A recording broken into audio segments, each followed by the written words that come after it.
आज एक new chapter हम करने वाले हैं 12th में, जिसका नाम है इलेक्ट्रॉनिक डिवाइसेज, जिसको हम सेमीकंडक्टर के नाम से भी जानते हैं। और एक बात मैं बताना चाहूँगा कि ऐसा चैप्टर है जिसमें श्योर शॉर्ट मार्क्स है। 100% स्कोर करना इट्स नॉट डिफिकल्ट, लेकिन थोड़ा कंसेप्चुअल है। अगर थोड़ा आप ध्यान से इस क्लास को, जो भी क्लास वीडियोस बना पाएंगे उसको अगर आप सुने, ध्यान दें, and if you like videos, then do hit like button, do subscribe and write your comment how to improve. अगर हम सिनॉप्सिस की बात करें इस चैप्टर में, तो आप देखेंगे ऐसे बुक्स में या बहुत सारे लोग पता नहीं क्या क्या पढ़ाते हैं इस चैप्टर में अननेसेसरीली, जिसकी जरूरत नहीं है। एज पर लेटेस्ट सिलेबस उसकी सिनॉप्सिस है। सबसे पहले शुरू होता है energy bands in solids. Next है जिसको हम बोलते हैं PN junction formation, P type, N type semiconductor, and then applications of PN junction diode, basically rectifiers, half wave and full wave. Obviously इस बीच में बायसिंग भी आ जाएगी, जिसमें हम दो बायस करेंगे, forward and reverse bias and characteristics. Main चीजें हमें यही करनी है। ऑलमोस्ट 3 मार्कर या 5 मार्कर क्वेश्चन श्योर शॉर्ट क्या है, let's see.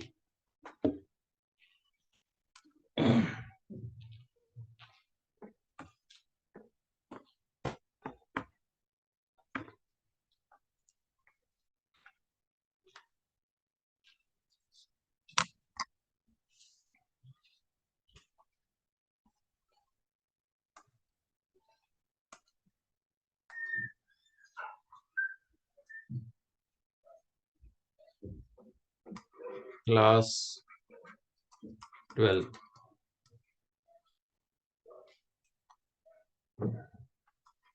name of the chapter electronic devices, right? Having said that, first and foremost क्या है हमारे पास, उसको बोलते हैं energy bands in solids. Energy bands in solids. Energy bands in solids को समझने के लिए हम थोड़ी सी बात करना चाहेंगे जो 11th में केमिस्ट्री में आप पढ़ते हैं, जिसको बोलते हैं हम Pauli exclusion principle, that no two electrons can have same quantum state, या दोनों एक साथ कोएग्जिस्ट नहीं कर सकते। ऐसा ही है कि फॉर्मेशन ऑफ एनर्जी बैंड के लिए हम ऐसे समझते हैं कि ये दोनों आइडेंटिकल एटम है, और दोनों को अगर हम पास में रखेंगे तो एक साथ ये दोनों एग्जिस्ट नहीं कर सकता। एक साथ जब नहीं एग्जिस्ट करता तो करेगा क्या, modification will take place. What is that modification? Interaction होंगे दोनों के बीच, और इंटरैक्शन के कारण से जो मॉडिफिकेशन होती है, इस प्रोसेस में 3 बैंड्स बढ़ जाती है, और इस 3 बैंड्स बनने के प्रोसेस में जिसकी की एनर्जी लेवल स्लाइटली डिफरेंट होती है, और उन 3 बैंड्स का नेम है valence band, conduction band and forbidden energy gap.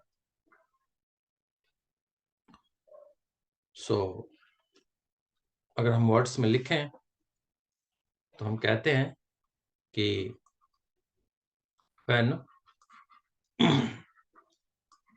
two identical atoms are put together, एक साथ रख देते हैं, राइट? तो रखने से क्या होना है, दे interact,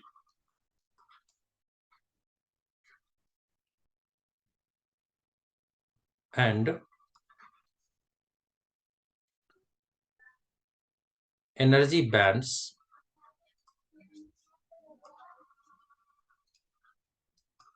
of slightly different energy levels are formed, right? एक बार मैं पढ़ देता हूँ, मेरी राइटिंग शायद उतनी अच्छी नहीं है, शायद प्रॉब्लम होती है लोगों को, बच्चों को खासकर। तो when two identical atoms are put together, they interact and energy bands of slightly different energy levels are formed. तो इनको हम एनर्जी बैंड्स इन सॉलिड्स कहते हैं। फिर हम बोलते हैं कि देयर आर 3, कितने?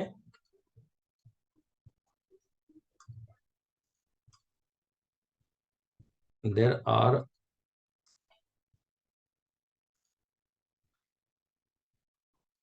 3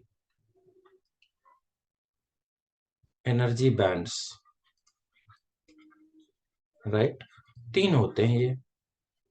कौन कौन? तो कंडक्शन बैंड,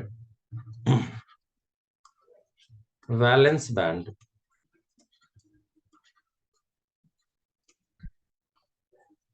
एंड थर्ड को बोलते हैं फॉरबिडन एनर्जी गैप। अब ये 3 क्या क्या है, पहले थोड़ा सा देखते हैं। इस 3 को समझने के लिए अगर हम फर्स्ट से शुरू करें, और फर्स्ट क्या है अपना, तो वैलेंस बैंड से शुरू करते हैं, राइट? जैसा इनका नेम है, वैलेंस बैंड, वैलेंसी वाली जो होती है बैंड, हम जानते हैं इस बैंड में कुछ ना कुछ इलेक्ट्रॉन तो होना ही होना है। तो इसी को चाहे तो लिख देते हैं, such band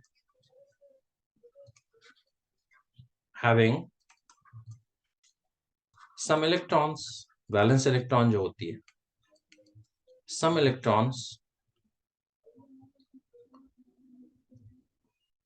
is called valence band. अब सेकेंड में जाते हैं, सेकेंड को लेते हैं पहले कंडक्शन को। कंडक्शन नेम ही क्या है, कंडक्शन में जो कंडक्ट करता हो, इसमें अपनी डायरेक्ट कोई वैलेंस इलेक्ट्रॉन या इलेक्ट्रॉन नहीं होती है। तो जब वैलेंस बैंड से इलेक्ट्रॉन्स स्विच करके इस बैंड में पहुंचती है, देन दे एक्वायर इलेक्ट्रॉन्स। तो when electrons move from valence band to conduction band, then conductivity starts.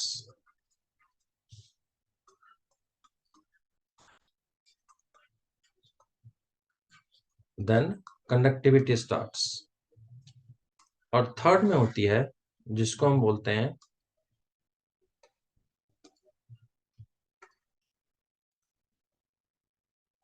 forbidden energy gap, forbidden energy gap। इसका सिंपल सा मीनिंग है, इन दोनों बैंड के बीच की जो गैप है, the gap in between valence band and conduction band. मतलब जब तक इलेक्ट्रॉन ने वैलेंस बैंड से जंप करके फॉरबिडन एनर्जी गैप को क्रॉस करके कंडक्शन में नहीं पहुंचना, तब तक कंडक्शन शुरू नहीं होगी, राइट। अब इसके बेसिस पे हम क्लासिफाई करते हैं एलिमेंट्स को। So let's classify that.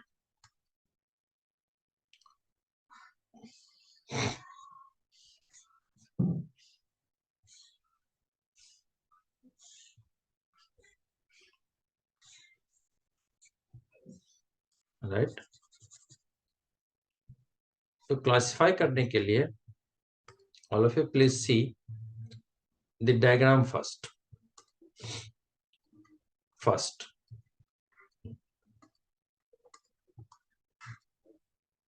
and it goes like this.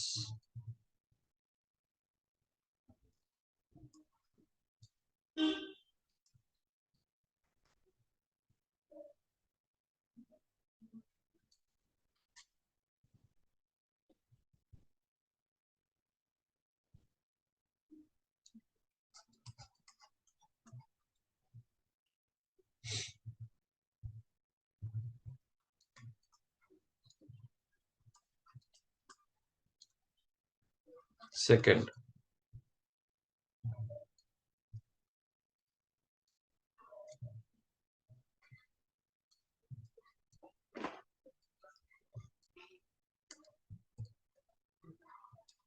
then third.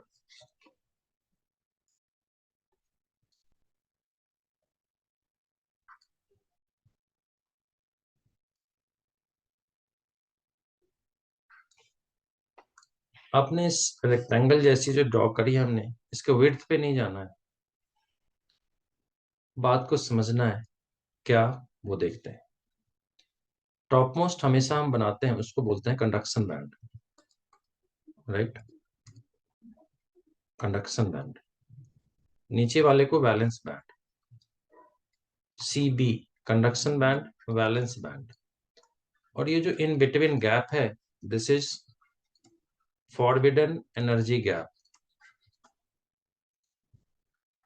Forbidden energy gap, जिसके लिए एक सिंबल भी यूज करते हैं, EG। अगर इन दोनों में कंपैरेटिवली देखें, सेकेंड और थर्ड में, तो थर्ड वाले में ये गैप बड़ी है, यहाँ पे EG लिख लेते हैं खाली, और यहाँ पे there is no gap, these two bands are overlapping each other. इसके बेसिस पे हम क्लासिफिकेशन करते हैं सब्सटेंस को। तो top most one is metals, जिसको हम गुड कंडक्टर कहते हैं। ये गुड कंडक्टर क्यों है? क्योंकि इस केस में कंडक्शन बैंड में always few electrons are available, इसीलिए गुड कंडक्टर है। सेकेंड वन, जहां पे बैंड गैप कम है, इनको बोलते हैं सेमी कंडक्टर। तो कम गैप के कारण से हम इसको इजीली मॉडिफाई कर लेते हैं, and that is why we are living in the era of semiconductor.